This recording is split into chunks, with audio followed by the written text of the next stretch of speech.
Well, what is up, all of our liberty-loving friends? This is another fantastic episode of Good Morning Liberty. My name is Nate Thurston. Across from me is the one and the only Mr. Charles Chuck Thompson. Happy Friday, Chuck. Happy Friday. So happy to be here. Just me, you, and a cat named Potato. I'm going to get my Trump on this weekend. Getting your Trump on? What does that mean? Well, my sister's competing in a pageant. Oh. Yeah, Miss Louisiana volunteer. At a beauty pageant. Tomorrow night. Okay. So going to support her down in good old Minden, Louisiana. No one's ever heard of it. It's not too far from Shreveport, where a lot of casinos and degenerate gamblers go. Yeah. So that's where I normally go. That's where we're heading to this afternoon. Okay. Well, actually, we're going to go to like Little Rock, spend the night, and then break up the trip. Nice. Little 4 hour, 4 I hour. always wanted to spend the night in Little Rock. I've heard great things that happen underneath desks in I did. Little Rock. I did spend the night in Little Rock one time. I was sleeping in a van Down by the river? No, we were just in the middle of the city sleeping in a van, and there was a tornado that night, and we were sleeping in a van. That was a little scary, you know, but we clearly we survived, and so everything was fine. Everything ended up fine. So anyhow, This is so worried about. This is Dumb Bleep of the Week. It's the day of the week where we talk about all the dumb things that happened in politics. The last several weeks, we've had plenty of time to do anything we wanted.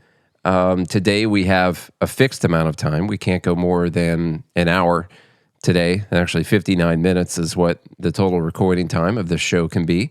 So, even though we started with 20 Dumb Bleep options that I had to whittle down to, I whittled that down to 8. And then I added 1. And so there's 9 that we're going to go through. And here's the first one. And yes, we're really bad at going fast on Does Dumb this Bleep throw of the you week. off? That What? I'm Yeah, sticking that's to a weird. schedule. Typically, you're the one who wants to take as much time as possible.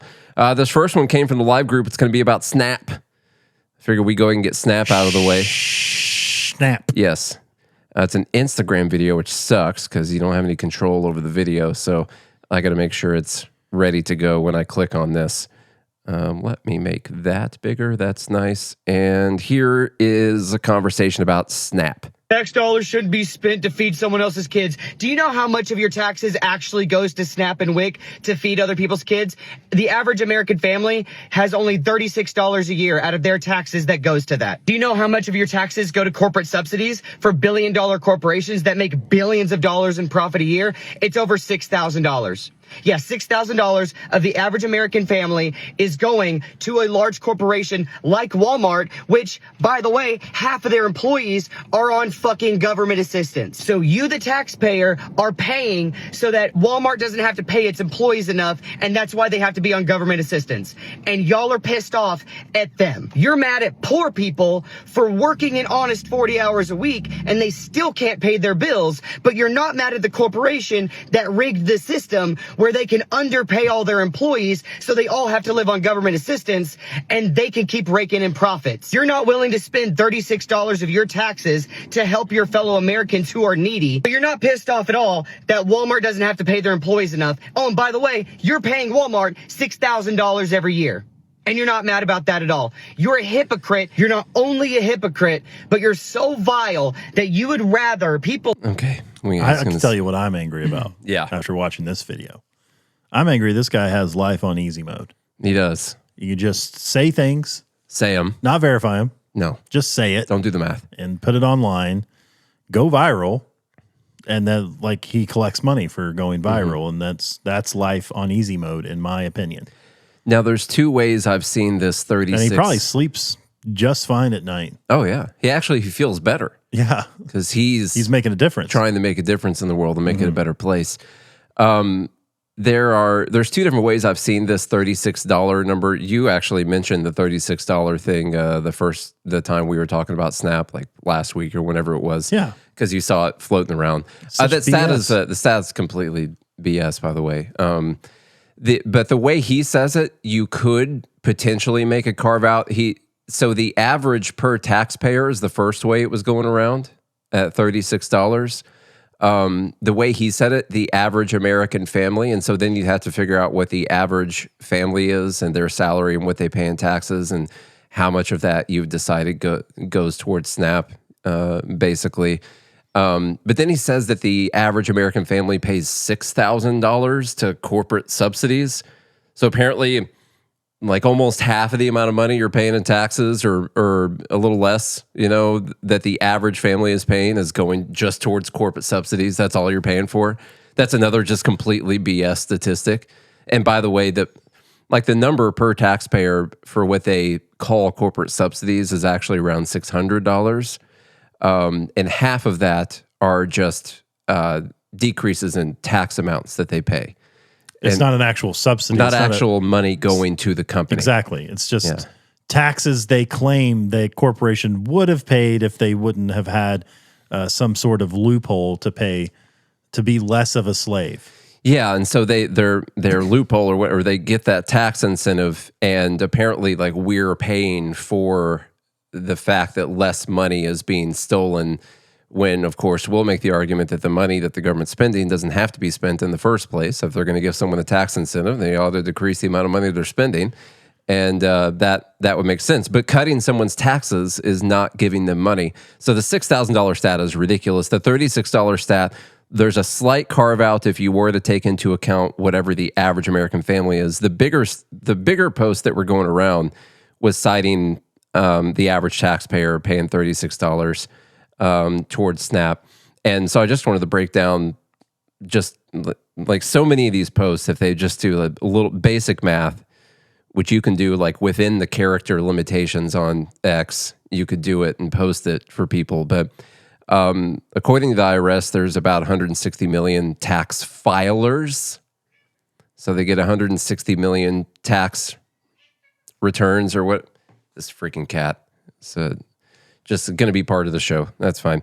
At least the bottom 20% don't actually pay in. They actually receive money Subsidies. back. So they're not paying that money. So bottom 20%, that takes it down to 128 million people who are funding SNAP. So if it was $36 on average per person in America times 128 million, that's $4.6 billion that SNAP would cost if that were the case. But SNAP costs $100 billion. And so $100 billion divided by the 128 million actual net taxpayers is $781 per year on average per actual taxpayer.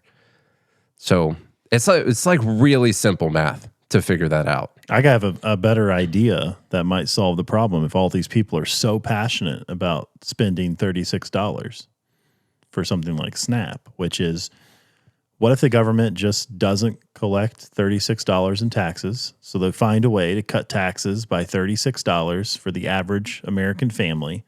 So on average, you'll get $36. You won't have to pay that $36. Mm-hmm.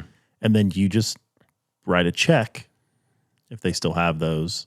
For those that don't know what I'm talking about, you used to have this book, kind of looked like your cell phone. And you were able to write, except it was a book of paper, and you would write down, like, I'm going to give money to this person. That's a check. But anyway, you can swipe your credit card at your local food pantry and just give them your $36 for the year. And You're saying that these things could be funded privately? Yeah, I'm sure, if that's how you want to put it. I'm just saying, rather than the government tax you and then try to figure out who gets EBT or not, you could just give your $36 to the local food bank. The next part of the dumb here, people could get food. That's a bold plan. Cotton. But it sounds like something that a billionaire has probably propagandized you into thinking. The next one for SNAP, and then we'll get out of here for this number one. Like, we're done. Yeah, we're out of here. Just number one. That's it. I'm not going to play the video. That'll take extra time. And she essentially says this in the video. Congresswoman Hillary Scholten says, I have a message for President Trump. The money you are withholding from the SNAP program is not yours to withhold. It belongs to the American taxpayers. Release the funds now. To which I say, yeah, exactly. Release that money back to the taxpayers who paid it. Thank you. I agree with you. As 100%, I'm sure that's exactly what she meant that to say. But it is just really funny that she says, that's not your money to withhold. That belongs to taxpayers. And we took it against their will, and we're going to give it to other people, many of them not taxpayers. Probably all So, of them not yeah. taxpayers. Otherwise, lot. you don't qualify for the A lot of benefit. them. So they're in the net takers yeah. zone. So Yeah, so that's really dumb right there. The next one, that's number one. How about number two? While we're talking about the evil rich people, can I just say one more thing about Snap? you can say as many things as you want in the next 30 seconds. Saw some videos going around about this person calling churches to ask for help in different places, and a lot of people are sharing this as like, oh, see, all these churches don't help. Which I went through all of her videos. She's calling a ton of them, by the way, and it seems to be like on average around 35 to 40% of the people that she calls are helping, are saying like, yeah, of course. You know, she's like, well, do I have to be a member? And they're like, no, you know, you need baby formula, you need whatever, like we're willing to help. The other like 55 to 60% are saying no, or that you have to be a member to help, which I think is wrong, by the way. I just wanted to point that out. If you are a member of a church or you lead a church and you're not willing to help people that are calling you in need, I think that that's wrong, whether or not they're a member or not. But they're touting this as like, oh, see, these people don't help anyone. But what I find strange is they're not really pointing out that there is a large percentage of churches that are saying yes to everyone. Yeah. You know, even the church I go to brought it up, not political whatsoever. It just said, hey, if you're hungry and you need something, you know, let us know. We're here to help. And it's amazing to me that when a crisis happens like this and everyone looks to the government to be a savior, you have all of these private and nonprofit organizations step up to the plate and be like, yeah, we're not going to let anybody go hungry. You know, come get something. So good to see. It is. For sure. I believe your church was helping people out. That's what I said. Yeah. That's good. Yeah, they mentioned it last weekend. All right, number two. We'll try to do this one faster. At this rate, this podcast is an hour and 45 minutes long. So we'll try to run through this one real quick. A lot of people very upset because Elon Musk has, he's now, they're already counting him as a trillionaire, which is really funny.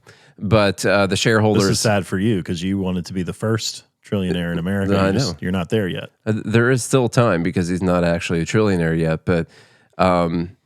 Tesla shareholders have approved a $1 trillion pay package for CEO Elon Musk. My God. That's why you can't afford groceries right there, because these people are hoarding all of the wealth.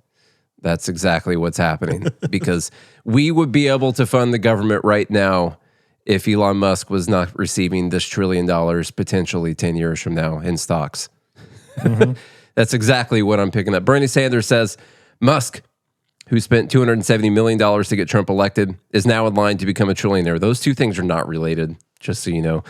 Meanwhile, 60% of our people are living paycheck to paycheck. Americans understand we're living in a rigged economy. Together, we can and must change that. By the way, the shareholders voted, and over 75% of the shareholders voted. Musk's shares were not voted towards this. That's outside. That's all the other people who were shareholders. Over 75% of them voted to give him $1 trillion pay package. So that's fine. See, I'll skip over this one since we're trying to save time. And again, it's not it's not $1 trillion going into his bank account. No. It's value of stock. And by the way, the stock market has valued Tesla at like $4 trillion. 1.5. 1.5? Yeah. 1. Oh, I thought they were up there with Apple and others that surpassed the $2 trillion. I think their market cap, I checked it this morning. I was confusing. Nvidia hit $4 trillion. Nvidia's ridiculous. Yeah. In order for him to hit the trillion, by the way, you know what he has to do? He has to make the company worth $8.5 trillion, which they're not. They're worth $1.5 trillion right now. So he's not even going to hit, and I believe they have to have that valuation for like 6 rolling months at a time. So it's not just like they touch it and then he unlocks it and then they crater after that. And so they have to hit a bunch of lofty goals, sales goals, growth goals, things like that, which they might be able, they gave him that pay package the first time, and a lot of people said there was no way they were going to hit that. And then they hit it, and then they didn't give him the money afterwards, or didn't give him the shares afterwards. And so now he could be worth $1 trillion, which represents, 8.5 trillion. there. That's rough. Yeah, he owns 12% of the company right now, and that bumps him up to a little over 12% of the company if they're worth 8.5 trillion. Like, it's not, if they didn't give him this pay package and they hit 8.5 trillion, he'd be worth like 750 billion instead, or something like that, Yeah. or like 900 billion. I don't know, just from Tesla. So yeah, there's stuff explaining the pay package. He doesn't take a salary from Tesla. He's worth $491 billion right now. Their market cap is 1.5. I wanted to show you this. So he's worth 491 billion.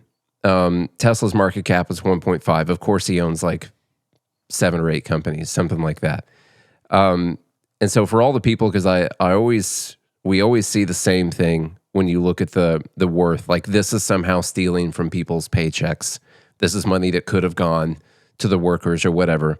And it's just important to note that these people's net worth is made up of the valuation that has been placed on a company that they own a percentage of. By the market. By millions of investors, people's retirements, all kinds of stuff that have decided to invest in their company because they think that money will grow over time better than if they gave it to someone else.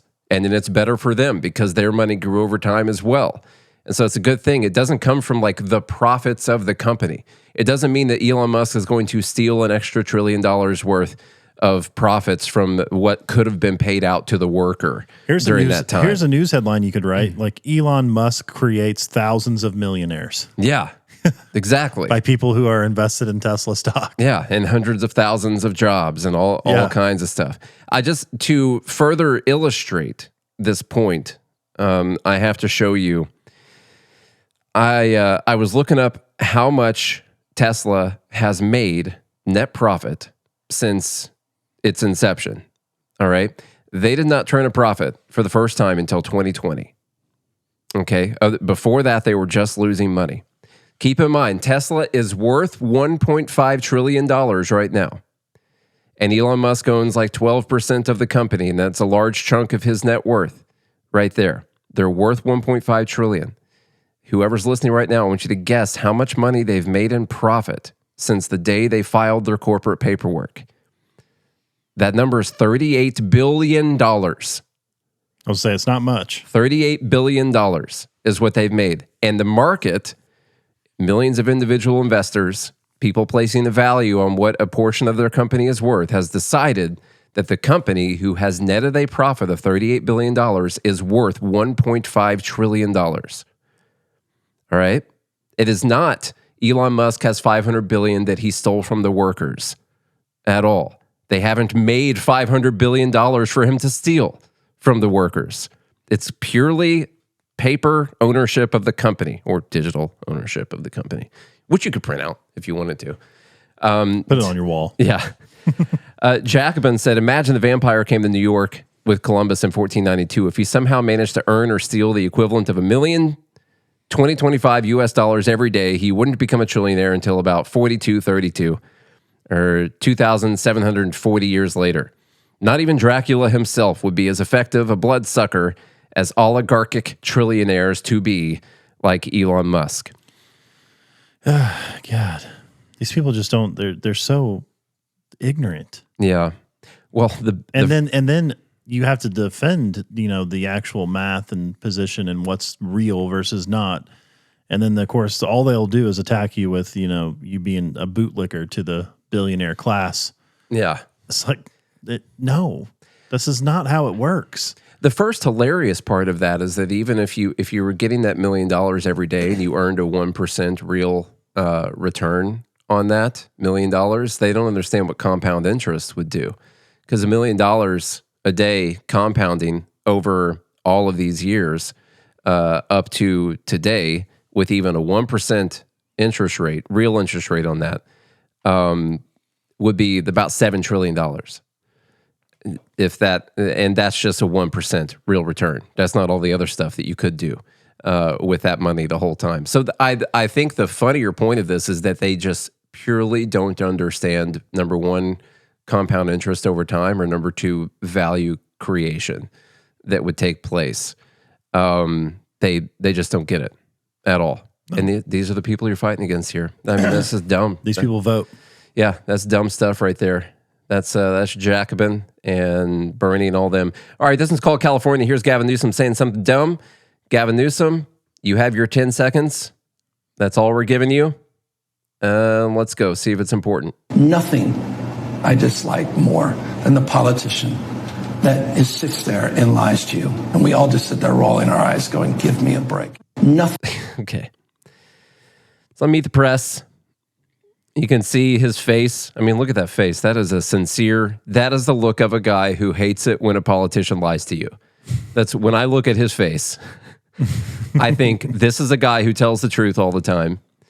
And he's a super honest guy, and he hates it when politicians lie to you, for sure. So that is self-hating politician Gavin Newsom. How people ever trust a word this guy says, and I don't even think that people actually trust a word he says. I think even Democrats realize that he is clearly a shady car salesman of a character, but that he's good at this, and they think he would have a good chance of winning down the road, and so they just keep going for it because he's like a talented individual who's on their side. I don't even think Democrats trust the guy.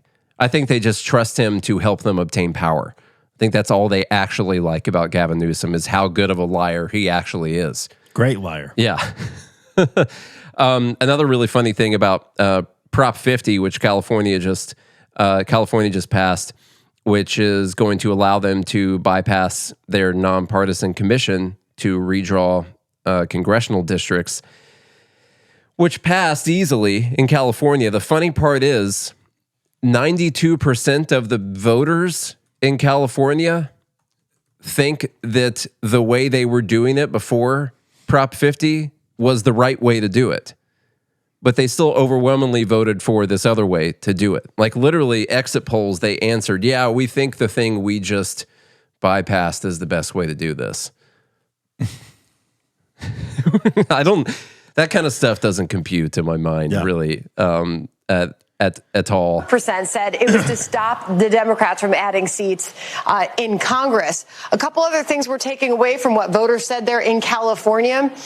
We asked the voters and how they would actually like to see these lines drawn. The irony of this, Trace, is that 9 out of 10 voters, even more so, said they'd like to see this done by a nonpartisan commission, not the party in power. Well, that was preempted with the outcome of this vote. So 92% said that it would be best if the lines were drawn by a nonpartisan commission, which is what they effectively decided not to do in the election. 92. It's just... This is democracy. This really is democracy right there. Is the extra dumb for sure. Okay, this one we'll have to do real fast. We spent a long time on this on Monday, but it's the outrage over Rand Paul suggesting that we're going to have to do something to stop Social Security from going bankrupt and taking away all the money that people are getting paid. Which feels bad. Yeah, that makes you feel bad because you paid into that system, and so you should get out what other people are paying in. At 67. Yes. And no later. So for number 4, MJ Truth Ultra, in response to this shortened version right here. Well, with Social Security, you're going to have to start receiving it at a later age, and I've said the age has to go to 70. In the early 1980s, we went from 65 to 67 over about a 20-year period. It's not pleasant news to tell you, but it's the only thing you can do. Now, you could also raise Social Security taxes dramatically. Right now, you pay 15%. You pay 7.5%, and your employer pays 7.5%, but really, you pay 15%. Yeah. If you want to pay 25%, you can keep Social Security the way it is. If you want to pay 20%. All right, so that basically is like, okay, we did the math. We had a third grader do the math because it's that easy. And this is what the math says. He's basically saying if you like Social Security and you want to keep it, here's what you're going to have to do. Yeah.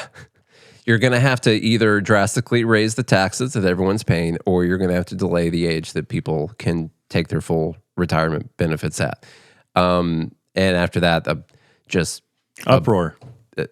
People very upset about this. MJ Truth Ultra says, This is a massive post. I think it was around 4 million views at the time we looked at it last. This says, unbelievable. Rand Paul wants you to be 70 years old before you can collect Social Security or raise everyone's Social Security tax to 25% to keep it at 67. Like that's just basic math right there. You have to raise the tax. If you don't want to do the 70, you have to raise the tax. There's no reason to get mad at that at all, by the way. Except it feels bad. The fact that people would get mad about him saying, yeah, we're going to have to raise the tax if we're going to keep paying. There's literally not enough money coming in. And so to pay it, we're going to have to raise the tax. Yes, that is literally the case. There's no way to get mad at that. The life expectancy for the American today is 78.4 years. So he wants Americans to enjoy only 80 years of peace if they're lucky. 8 years. 80. 8 years of peace if they're lucky before they die. I was thinking in my head, that's why I said 80. The actual, if you make it to 70, your life expectancy is to live to about 84. So there's things like the list gets whittled down the further up you go in age. But as you make it, if you made it to 70, then the average life expectancy is that you're going to make it to 84. So it's not that you'll die magically at the average lifespan of someone at 78. Because that takes into account all the ways that younger people die and kids die and babies die and all kinds of stuff. No, if you made it to 70, your life expectancy is make it to 84. So that's good news for anyone 70 listening right now. Sounds too long. It's quite a long time. Yeah. Once my mind starts going or like I can't walk anymore, which has probably been a few years, honestly, I think that's enough. Yeah. I think I'm done at that time. I'll write an article. Yeah. A lot of people really upset about this. This person says it's our money. Stop stealing from it and giving it to illegals, basically. This person says this didn't solve anything. Paul's a disgrace. The fraud, you'll be able to do it after all the fraud's gone. And unfortunately, everyone remembers back in the Doge days when Elon Musk was saying, here's all the millions of people we have over the age of 150 that have Social Security numbers. What they heard him say was that are on Social Security. The answer was they have Social Security numbers and they're still in the database. What they have never presented to anyone is how many of those people are actually receiving checks. Not many. Yeah. Not even enough for Elon Musk to mention when he was on Joe Rogan last week or whenever that was. So, because he was asked about that. The reason this is so frustrating to me is it's people just getting mad at basic math. The government started. They're saying here, Paul is literally trying to burn the country to the ground here. Yes, he is. Yeah. I can't, like, these people, like, they can't, they just can't handle any truth. And when truth is presented to them in any form or fashion, they just have these insane visceral reactions. Mm-hmm. It's like, what is happening right now? All he did was state a few facts. The actual He facts. didn't even say he wanted to do it. No, he said he didn't want to do it. No. He said, if you wanted to keep your Social Security, here's what we're going to have to do. And even if you were going to push it up to 70, you would do that over a span of 20, 25 years, something like that. Like it doesn't start tomorrow, The people are going to be grandfathered in, literally. Reagan did this in the 80s and everybody loved it. Yeah, right. Everybody loved Reagan could all do those no wrong. conservatives looking back on Reagan saying, oh, I hate that Reagan guy. He raised the Social Security full retirement age from 65 to 67 and burned our country to the ground. In conservatives, it's a good thing to be known as like a Reagan Republican. A Reaganite. Yeah. Even though he did a lot of terrible things. This person says, can you imagine a 401k someone paid into for 40 years and they suddenly said they couldn't take regular withdrawals until after another 5 years of working and paying into it? Rand Paul's suggestion is a scam. No, Social Security is a scam. You just compared Social Security to something that's not Social Security. 401ks is your money getting put into a private investment account that you own. All right? You own the rights to that account. And you can take out that money whenever you want. You don't even have to wait till then. You might pay a fee or something like that. Pay taxes, yeah. Pay taxes on it. But you can take it out now. You don't got to wait till you're 67 to take out the money from your 401k. It's your money. And by the way, if you don't want to pay a fee, you could just invest your own money. Yeah. And take that out whenever you want. And so comparing it to a 401k doesn't make any sense because the money that you paid in your whole life is gone. It's all gone. All of it. It got paid to someone else. You already paid another old person for their retirement. The $128 that came out of your check this last Friday, Kat, whatever your name is, That already went to Susan McDonald, who's 84 years old. Who's Susan? I don't know. Sounds like an old person's name. Susan McDonald. Yes. It doesn't exist.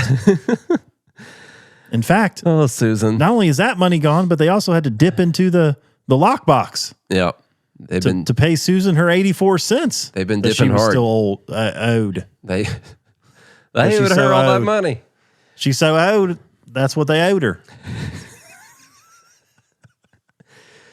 That was number 4, I think. Here's number 5. Trump is doing a big push right now to eliminate the filibuster. And I get it. Totally get it. Getting 60 votes is hard. It's tough to get 60 votes.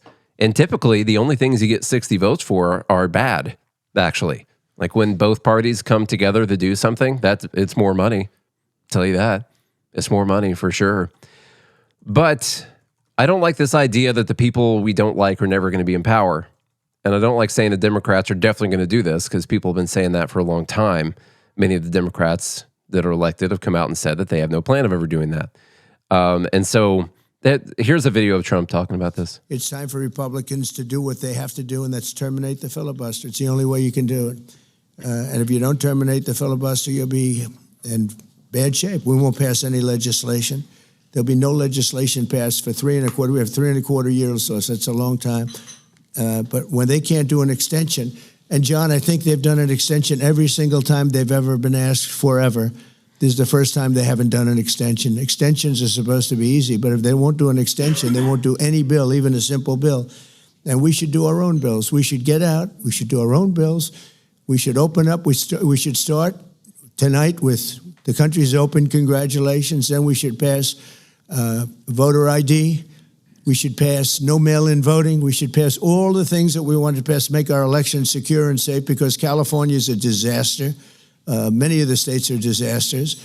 But can you imagine when they vote almost unanimously again? Let me ask you this. I get the argument. Don't you get the argument? Of course I do. You know, we're going to do all these great things. We'll just need a majority, simple majority of the vote, and we're going to do all this great stuff. And maybe there are some great things. Voter ID, I think, is a great thing. Some of the stuff he mentions, I'm not even sure would be determined constitutional, but whatever. Sure, there's a lot of things in there. Did he name anything, Charlie, that could not just be undone the next time Democrats have 51 senators? No.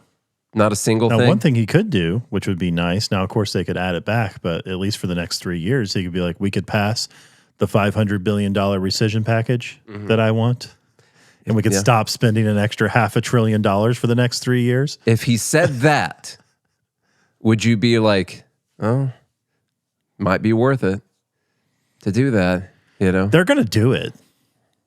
Either the Trump administration is going to do it, or the next Democratic administration is going to do it. Maybe. How long have we been hearing this filibuster thing? It's been done 2 times.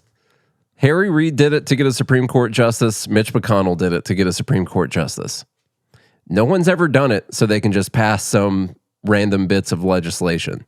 This is letting the, I said it on whatever day it was. This is letting the genie out of the bottle, and the genie's going to kill you. That's what this is. Nothing that he just named could not just be undone by the next people, meaning you're only going to be left with terrible things. The problem is only the things that Democrats don't want to undo next time. The problem is it's not in the Constitution. It's a rule that was done, that's just been precedent, basically, by the Rules Committee. It's a Jim Crow racist slavery rule. Yeah. Probably, yeah. So it's a rule that it's weird that you can, there's a bunch of rules in the House and the Senate that can be suspended at any time. So what's the point of them? Well, so what they should do is they should move to actually make it a constitutional amendment. That should be the push. Yeah. And I think both parties should get behind that. Now, a constitutional amendment does require a beyond filibuster. It's 2/3. Yeah. 2/3. So even more. Exactly. So that now you could add that into Constitution, and the whole point of it is it should be hard to pass legislation. You should have a very convincing argument on why we need this particular piece of legislation that is going to affect the free citizens of your country. That's why it should be hard. But it's not in the Constitution. So it's hard for me to be like, I don't like anything the government does pretty much. There's almost nothing that I think is good. But it's going to happen one way or the other. And if we can get some good things done with it, sure, whatever. I can't point to anything to say like, you can't do that. Well, no, they can. I know. That's what I'm saying. Do it. Yeah. I'm not saying it's unconstitutional for them to do it. I just don't. It's. Hear me when I tell you this. It's over. When that happens, it's over. Anything they do that you like will just be undone the next time Democrats are in power. And then they're going to do a bunch of insane stuff that, guess what? The people who are takers in our economy are never going to want undone ever again. That's all that's going to happen.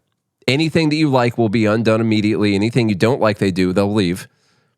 And then you'll get a bunch of stuff that you don't like from the Democrats, and the Republicans will be too big of bitches to take it back next time they're in power because someone's going to scream about losing their money. I don't disagree with you. It's over at that time. The pendulum's going to start to swing harder. Yeah. You'll have 4 years of Democrat control, all this crazy stuff, and then people will swing way hard to the right, take it all down, and they'll be upset about that, so they'll swing even further to the left. And, yeah, I think eventually you probably do end up with a form of authoritarianism that you can't. Eventually the pendulum's just going to break. You can't put back in the box. Yeah. I get that. But here's the problem, though, is that it can be done at any time.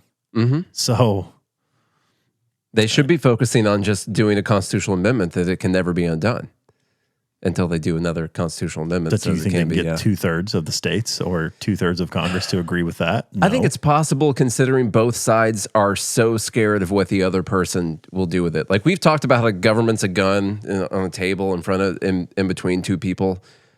Like, maybe we're still looking at the gun right now. I think getting rid of the filibuster and setting the precedent that both are just going to do it to pass whatever they want at all times, that's finally someone picking up the gun and shooting the other person. That's what we're looking at. And I guess you're like, well, I would rather my side pick up the gun and shoot the other side. So that sounds better.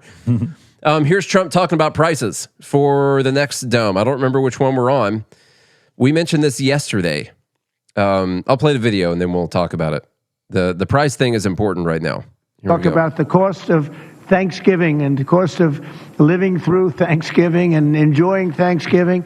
For Joe Biden, it was 25% more than it is for me. At a later time, our energy costs are way down, our groceries are way down, everything is way down, and the press doesn't report it. The press reports whatever the con people say. I call the Democrats con men and women. They make up numbers.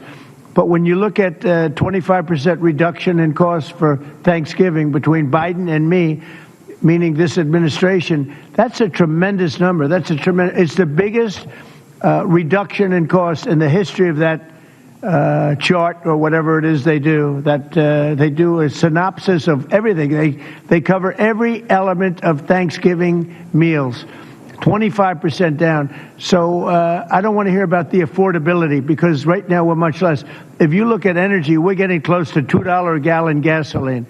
With Biden, it was $4.50, $5. Another thing, inflation. We had the worst inflation in the history of our country. Now we have virtually no inflation at all. It's down at a very low number and a very normal number. Okay. All right, let's go through some of the numbers here since we're talking about numbers. He's talking about this thing that Walmart does every year to show what your Thanksgiving dinner would cost at Walmart, the 25% decline. What he's going to be upset to see is that the BLS does a Thanksgiving dinner inflation sheet every year, but they do it like a few days before Thanksgiving, so that hasn't came out yet. This is just a meal that Walmart puts together that you can buy at Walmart and how much it costs. And they've said it's 25% less than it was last year. And so that's what he's talking about here. This is the list from the year before, 2024. This is a list from this year. Here are the two lists side by side. What you will find is that the list for this year has way less stuff in it. It's got way less name brand things in it. mostly great value brand things in it. And on top of that, they decided that it feeds less people. So they actually trimmed down the amount of people that are going to be at dinner in the first place.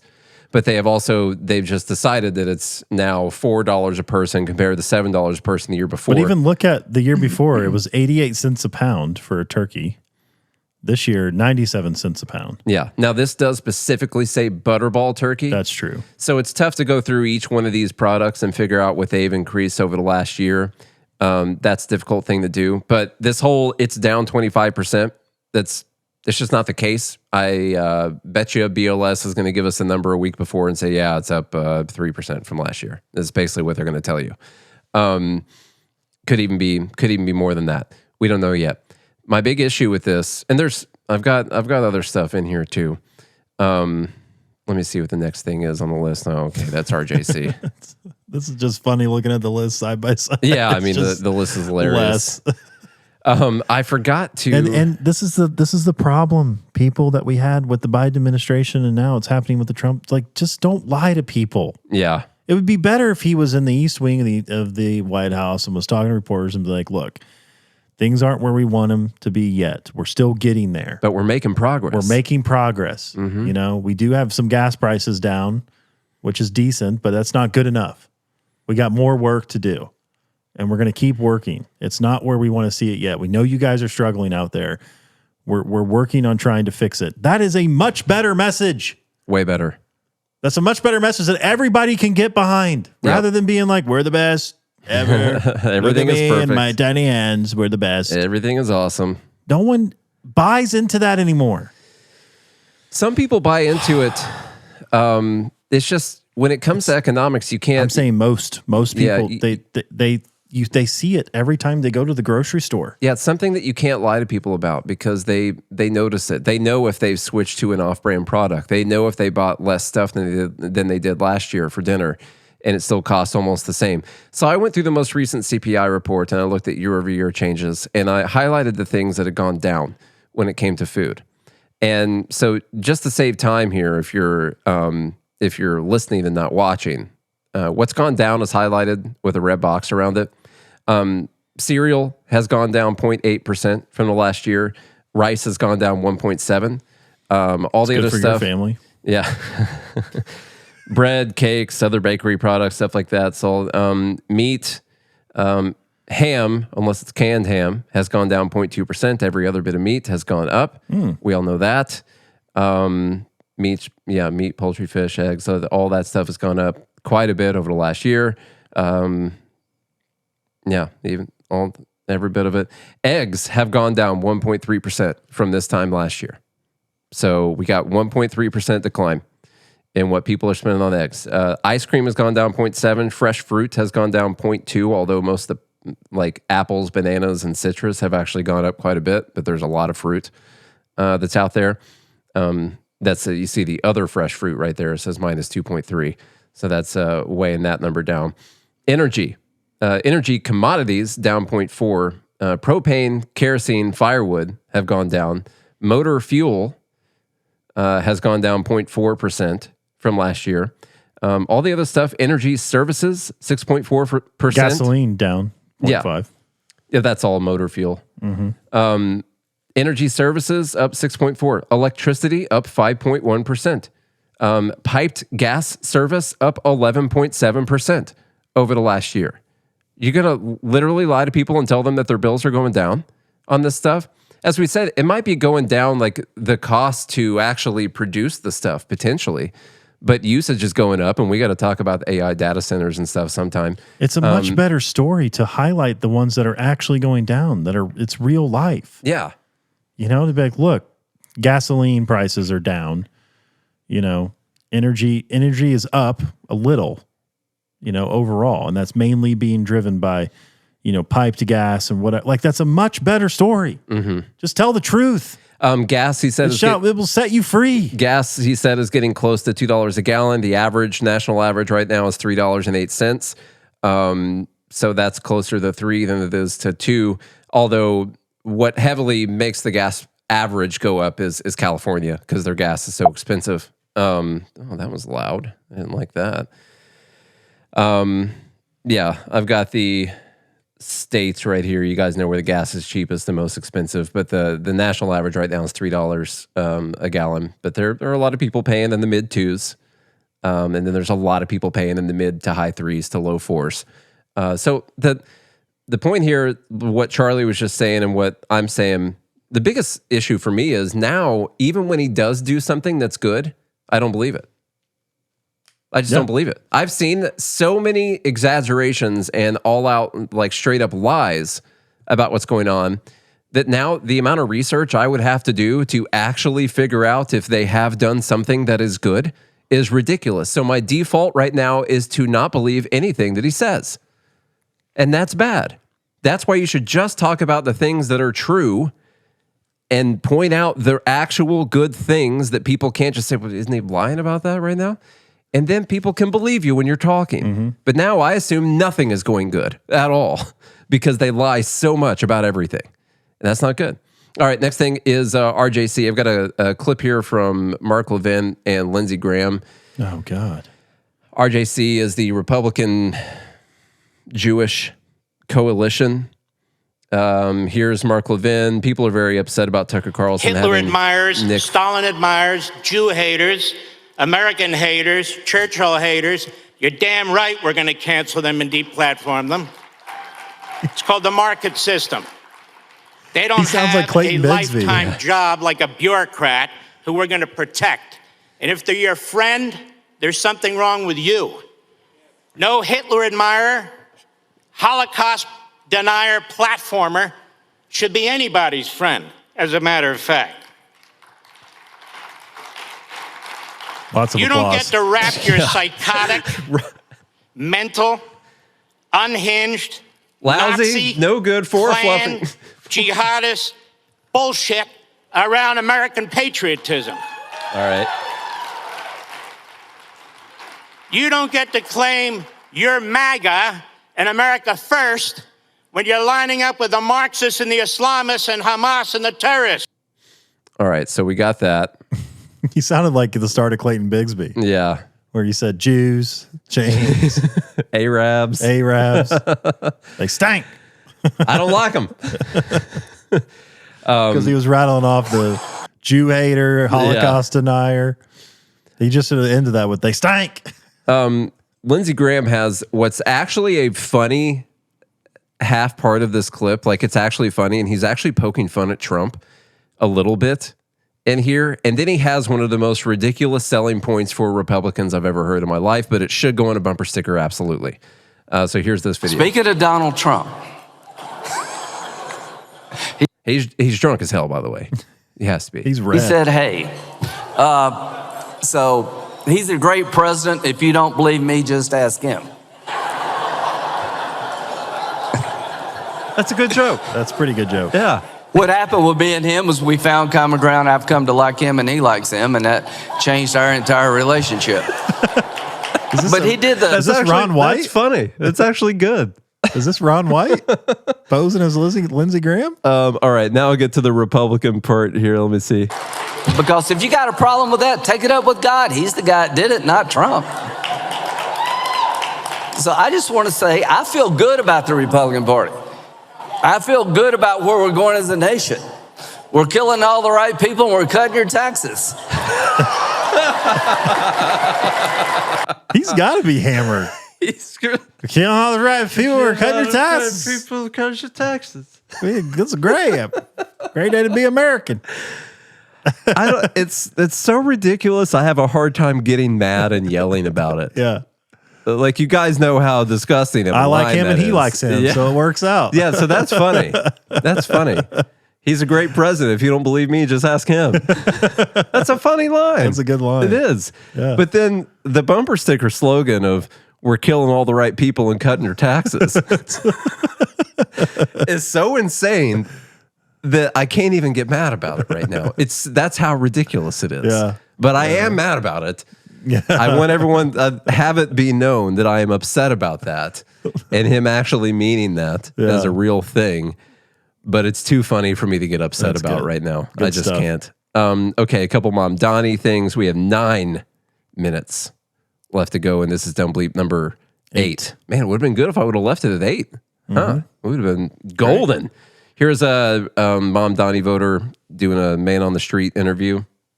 With tax dollars. Okay, where the tax dollars come from? Tax dollars are coming from all of the billionaires and wealthy people. Well, they already pay, the top 1% already pays 50% of all taxes. Yeah. Can you IRS data reflects that the top 1% already pays 50% of all taxes. But I ask you, so if you tax the rich to oblivion, what happens when the rich leave the city? Who's to tax then? They won't leave the city. Why not? They've already done it in California. Because in New York State, we have Wall Street. They're not leaving. And so what You think they can't leave? Then who are you going to tax when they leave?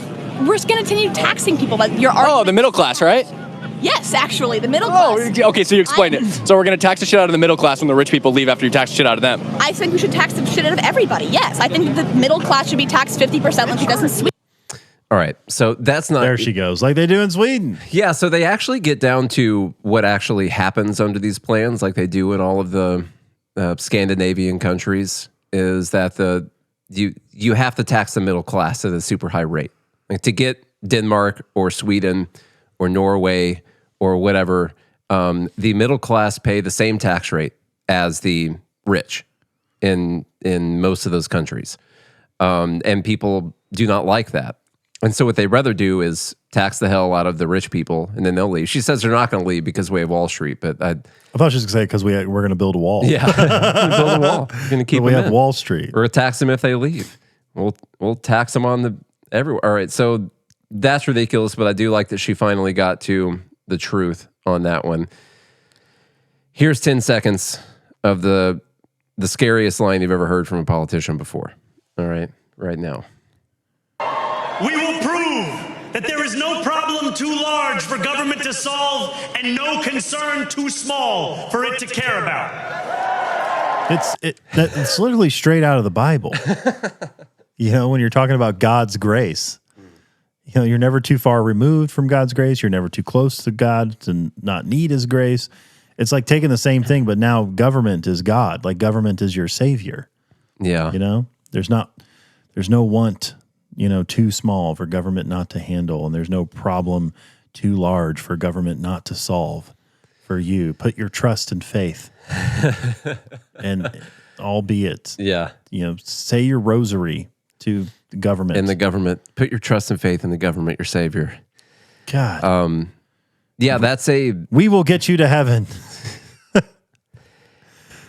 People eat it up. This is this goes to the theological level, but I've said it for years now that a lot of people have replaced their religious beliefs into government beliefs, and that's because I think as human beings you need to believe in something to feel meaning and purpose in your life, and so that energy, that focus is going to go somewhere, and if it's not into church or Jesus and believing and serving your fellow man and doing it morally and ethically as the Bible lays out, then it's going to go to that energy and focus is going to go somewhere else. And for these people, it goes to government, and they feel good by the virtue of forcing other people to do things that they think are good, but they don't necessarily have to.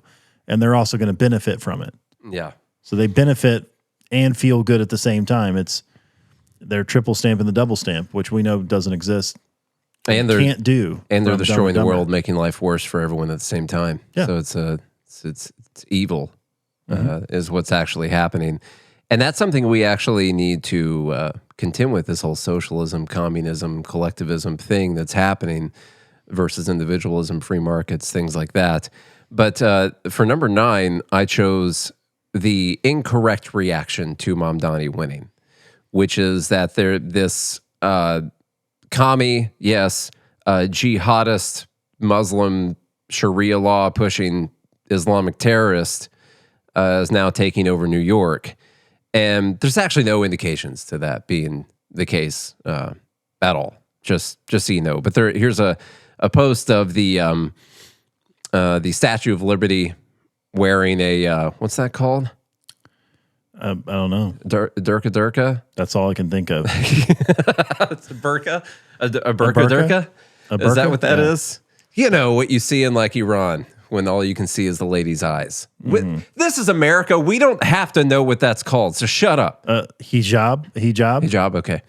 There we go. I think that's just the face covering, though. Hijab. I think it's a burqa. Maybe it's both. They're wearing a burqa and a hijab. I think the real crime here is that she's still showing her arm. Yeah, she's that got her arm outside of. I see that arm, and I'm feeling something about it. You're gonna have a pants party. It's not holy. You have a pants party. A party in your pants. Who's invited? This is Mamdani's. Who's invited? There's a part, and everyone's invited. So this is Mamdani's wife or girlfriend. I don't know. I don't think that he's gonna institute some kind of Sharia law. Just so you guys know, he seems to be like a fairly progressive. Is what's happening. He might just happen to be Seems a like one Muslim. of those Muslims who drinks alcohol. Yeah, that kind of thing. But people still come back and say, how the hell does the city that experienced the biggest Islamic terrorist attack in history vote for a Muslim mayor? This is stupid, by the way. This is like saying, how can we let white people run the country when they own slaves? Mm-hmm. No, that's stupid. You're not guilty of the sins of the people that came before you that looked like you or that had the same religion or walk, talk, and act like you or just don't give an F like you.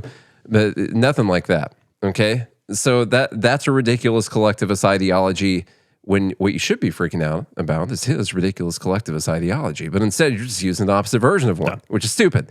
By the way, back on this get out of New York City thing with the burqa durka on it, even dumber reply, Blade of the Sun says, Muslims treat women a lot better than Republicans. That's... How could you get two extremes in one post? The same post. Is this real? Live? There's a reply. Tweet. This person says, get out of New York City. This person says Muslims treat women a lot better than Republicans. To the Statue of Liberty wearing a burqa hijab. Hijab a burqa stand. Hijab a burqa stands. Yeah. That Muslims treat women a lot better than Republicans. Including not letting them read books. Yeah, it's not true. Yeah. Clay Travis says now they might treat them better for their own sake. True. In a way, you know. Now you're saying because they might be right. Yeah. No, I'm not saying that. No. That's what they say. No, you're not. That's what the argument they would make. Clay Travis says, "Rough night for the Jews."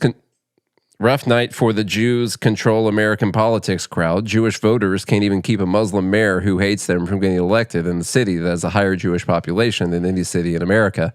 I believe Costco posted in the group that 30% of the Jewish vote went for Mamdani, and also he's been a guy that's gone to synagogues. He doesn't hate Jews. You're going down the wrong path here. Mm-hmm. He's a dirty commie socialist who's going to destroy the economy, which could kill hundreds of thousands of people if his ideas took hold around the country, okay? Now, that's the bad thing. There are people around the world that do believe they need to institute Sharia law worldwide. Mm-hmm. That is something that could potentially be a threat one day. Yeah, he's not one of those guys. He's not one of those guys. No, his economic policies are the bigger threat. Far worse. Yeah, he does not like Zionists. He does not like Zionism, meaning that Israel has some kind of ancient God-given right to this plot of land. You can be against that and not hate people who are Jewish. Yep. All right, get your votes in. Get the votes in. We got to go. While you're getting the votes in, tell them what they are. Oh, yes. Number 1, Snap. All the Snap kerfuffle happening. Number 2, Musk being a trillionaire. Number 3, California and their stupid vote and not listening to democracy. Number 4, Social Security kerfuffle. A lot of kerfuffles. Loads. Several. Number 5, the filibuster and Trump saying we need to suspend it. Number 6, prices are down. Everything's down, even though it's not true. Some prices are down. Number 7, RJC, which was just hilarious. Lindsey Graham and Mark Levin. Well, Mark Levin was stupid. Yeah. Lindsey Graham was. We were out of time. Funny, we could have spent way more time. Number 8, Mamdani. And number 9, the Mamdani reactions, which is my vote. Not trying to influence anyone. You told everyone what your vote was? But number 9 I thought was the funniest. The reactions? Especially the very last slide you had. That was good.